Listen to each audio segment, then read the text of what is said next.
মা, মা, তাড়াতাড়ি কিছু খাবার বেঁধে দাও দেখি। বাবার আমি সেই সকাল থেকে মাঠে কাজ করছি, অনেক ক্ষুধা লেগেছে। কাজ করে তো একেবারে উদ্ধার করে দিয়েছো। এমন ভাবে বলছিস যেন কাজ আর কেউ করে না। আমি সে কথা বলিনি মা, মাঠে অনেক রোদ পড়েছে তো, তাই বাবা পাঠালো জল আর খাবার নিয়ে যেতে। হাঁড়িতে বেশি ভাত নেই, ভাত দিচ্ছি তোর বাবার জন্য, নিয়ে যা। হ্যাঁ, আর যা বাকি পোড়া ভাতগুলো থাকবে সেগুলো একটু নুন জল দিয়ে খেয়ে নিস। না মা, আমার খাবার লাগবে না, তুমি বাবার জন্যই খাবার বেঁধে দাও, আমি নিয়ে চলে যাচ্ছি। ও, যেই না পোড়া ভাতের কথা শুনেছো অমনি কি না ক্ষুধা মিটে গেল। হ্যাঁ বেশ, খাবি না তো না খেলে আমি কি করবো? হ্যাঁ, বাকি ভাতগুলো ভুলুকে দিয়ে দেবো। আচ্ছা ঠিক আছে মা, তবে তাই করো। এখন তাড়াতাড়ি বাবার ভাতগুলো দাও। আচ্ছা, তুই এখানে দাঁড়া, আমি খাবার নিয়ে আসছি।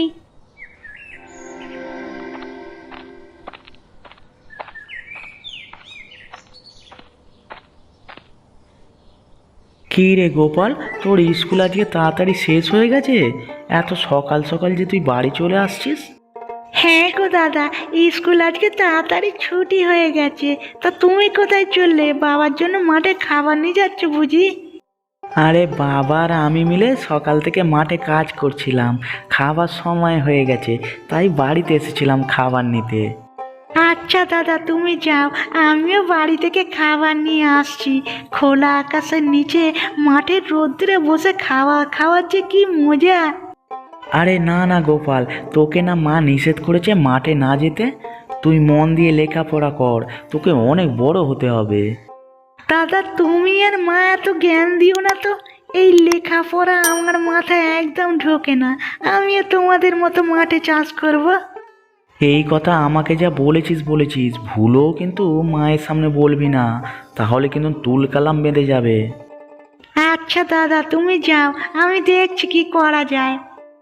আচ্ছা ঠিক আছে, যা যা।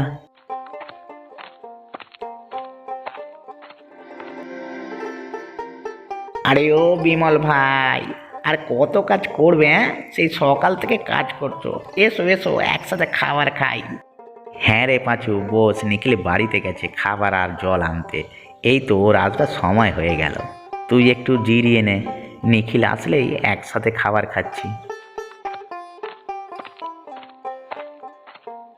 তাহলে আর আমার জিরানো হলো না। ওই যে ভাতিজে আমার এসে পড়েছে, ওই দেখো। আচ্ছা আচ্ছা, ঠিক আছে, তাহলে খাবারটা খেয়ে নিই, তারপরে আবার কাজ করা যাবে।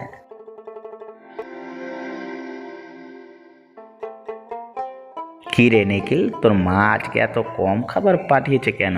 তুই কি বাড়ি থেকে খেয়ে এসেছিস? না না, ভাতিজার মুখখান তো শুকনো, খেয়েছে বলে তো মনে হয় না। না বাবা, আমি খেয়ে এসেছি, তোমরা খাও। মিথ্যে কথা বলতে নেই বাবা। কি হয়েছে বল, খাবার কম কেন? আজকেও কি তোর মা পোড়া ভাত খেতে বলেছে? যাই বলো বিমাল ভাই, তোমার এই পোলাটার কপালে কিন্তু সুখ লেখা নেই। নিজের সৎ মায়ের মন পেতে কি না করলো তোমার ছেলেটা। সৎ ভাইয়ের লেখাপড়া করাতে নিজের লেখাপড়া ছাড়লো। এই সারাদিন ভূতের মতো তোমার সাথে মাঠে কাজ কাম করে, তারপরেও মায়ের মন পায় না। হ্যাঁ ভাই, ঠিকই বলেছ। আসলে আমার ওই ছেলেটার কপাল খারাপ, জন্ম দিয়ে ওর মা চলে গেছে। পরে আর একটা বিয়ে করলাম যাতে ও মায়ের অভাব না বোঝে, কিন্তু ওর মা তো এখন ওর ভাইকে নিয়ে ব্যস্ত, আমার ছেলেটাকে দেখতে পারে না। বাবা, এসব কথা বলে আর কি হবে? তুমি দেখবে একদিন সব ঠিক হয়ে যাবে। এ নিখিল, আয় বাপ, আমাদের সাথে খেয়ে নে। আমরা দুজনে তোকে একটু করে দিলেই তোর খাওয়া হয়ে যাবে। আয় বাপ, বস। আরে কমলা, বাড়িতে আছিস?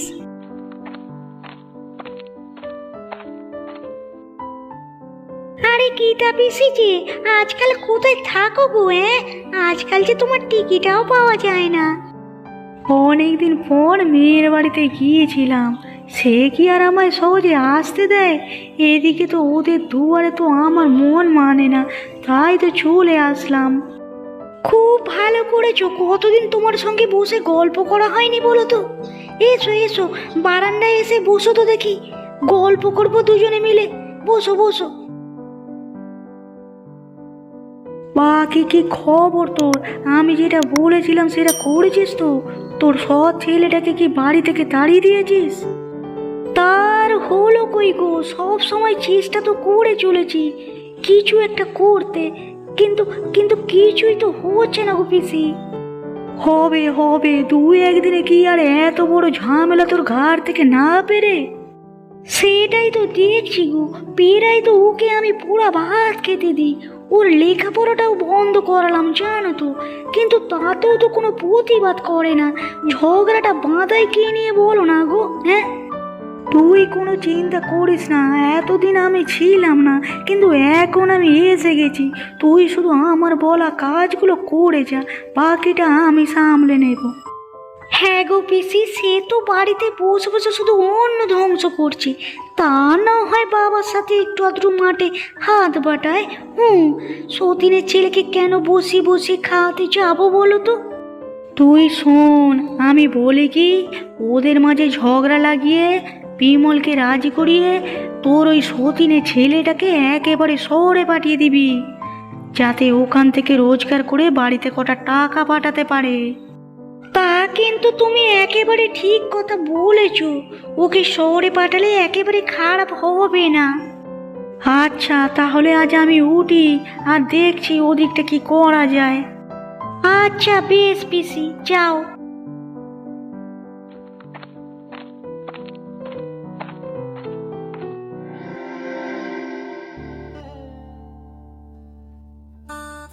কি ব্যাপার, আজকে কাঠের পুতুলের মতো হয়ে আছো কেন? হ্যাঁ, কথাবার্তা যে কিছুই বলছো না। এই বলছি শোনো না, আমার একটা কথা শোনো না গো, তুমি নিখিলকে শহরে পাঠিয়ে দাও না গো। কেন গিন্নি, কি হয়েছে? ওকে শহরে পাঠাবো কেন? আমার ছেলেটা আমার সঙ্গে কাজকর্ম করছে, করুক না। তাছাড়া ও শহরে গেলে তোমার পোড়া ভাত খাবে কে? খোঁটা দিও না তো, খাবার না থাকলে আমি কি করব?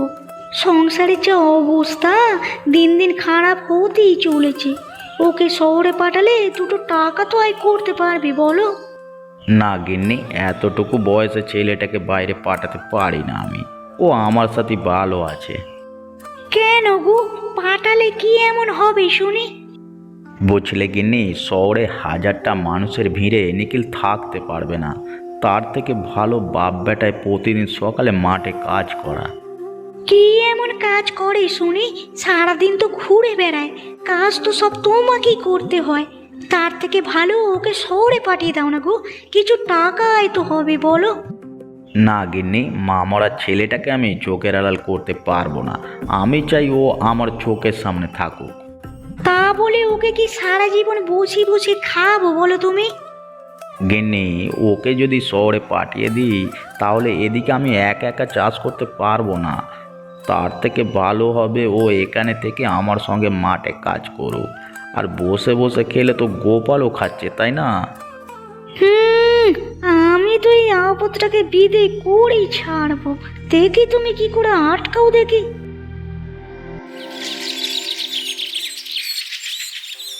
কি রে বাবা, কোথায় যাচ্ছিস? এই তো বাবার জন্য খাবার নিয়ে মাঠে যাচ্ছি।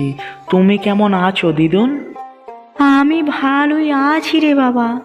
দিদুন, কতদিন পর তোমাকে দেখছি, কোথায় গিয়েছিলে নাকি? সে কথা আর বলিস নি রে বাপ। কেন গো দিদুন, কি হয়েছে? গিয়েছিলাম মেয়ের বাড়ি, সে কি আর আসতে দেয় রে? কিন্তু তোদের না দেখে তো আর থাকতে পারছিলাম না, তাই চলে এলাম। মেয়ের বাড়ি বলে কথা, সহজে কি আর আসতে দেয়? হ্যাঁ রে বাপ, শুনলাম নাকি তোর মা নাকি তোকে শুধু পোড়া ভাত খেতে দেয়। আরে না দিদুন, তুমি ভুল শুনেছো হয়তো। না রে বাপ, আমি কোনো ভুল শুনিনি, তোর মা নিজেই আমাকে সব বলেছে। মা তোমাকে বলেছে সব? হ্যাঁ রে বাপ, তোর ওই মা তো তোকে ওই সংসার থেকে তাড়াতে চায়। কি বলেছে মা তোমাকে? কি আর বলবে, সেই এক কথা, কিভাবে তোকে বাসা থেকে বিদে করা যায়। না দিদুন, মা এরকম বলতে পারে না। তোর মতো ছেলে আর খুঁজলেও এটা পাওয়া যাবে না। তোর মা তোর উপরে এত অত্যাচার করে, তাও তুই কিছু বলিস না। কি আর বলবো দিদুন, সে তো আমার মা। ওই দরজাল মহিলাকে তুই আবার মা বলে ডাকিস? তুই এর প্রতিবাদ করতে পারিস না, যাতে তোকে আর পোড়া ভাত না খেতে হয়?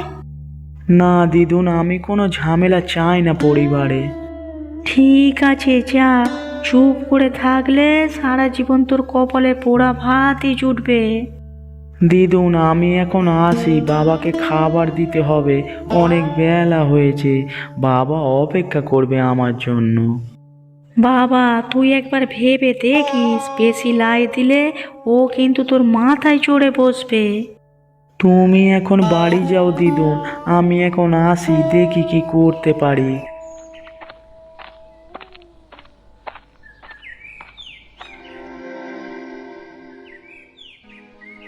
কি করছিস মা কমলা? রান্না করছি গো। তুমি এসে বসো তো আমার পাশে, এসে বসো। অনেকক্ষণ একা একা আছি, গল্প করার লোক পাচ্ছি না। হ্যাঁ রে, তোর সৎ ছেলের সাথে দেখা হয়েছিল। তাও কি বললো শুনি? বিষ ঢেলে দিয়েছে তো? কানে তোমার বিষ ঢেলে দিয়েছে তো? বললাম তো অনেক কিছুই, কিন্তু তোর ছেলে তো কোনো কথাই কানে তুললো না। আর কি বলবো পিসি, প্রতিদিন পুরা ভাত খেতে দিই, কত যন্ত্রণা দিই, কিন্তু ও যে কিছুই বলে না। এক কাঠিতে কি আর মুড়ি ভাজা যায় বলো তুমি? আমি কি করব, মাথায় তো কিছুই ঢুকছে না গো পিসি। ওর বাপটিকে কি কিছু বলেছিস তুই, নাকি শুধু ছেলেটাকেই পোড়া ভাত খাইয়ে ভাবছিস সব কাজ হয়ে যাবে? বললাম যে ছেলেটাকে শহরে পাঠিয়ে দাও, তাহলে তো দুটো টাকা করে আয় হবে বলো। কিন্তু ওর বাপ যে কিছুতেই পাঠাতে চাইছে না, উল্টে বলে কোথাও পাঠাবো না, এখানেই থাকবে ওর ওর চোখের সামনে। তুই ওর বাপকেই ভালো করে বলবি, দেখবি রাজি হয়ে যাবে। অনেক করেই তো বললাম গো, কিন্তু কিছুতেই তো পাঠাতে চাইছে না। কেন পাঠাতে চাইছে না বল দেখি? বলে মা মরা ছেলেটাকে আমি দূরে পাঠাতে পারবো না, চোখের সামনে থাকবে, তাতে নুন ভাত খেয়ে থাকলেও অনেক।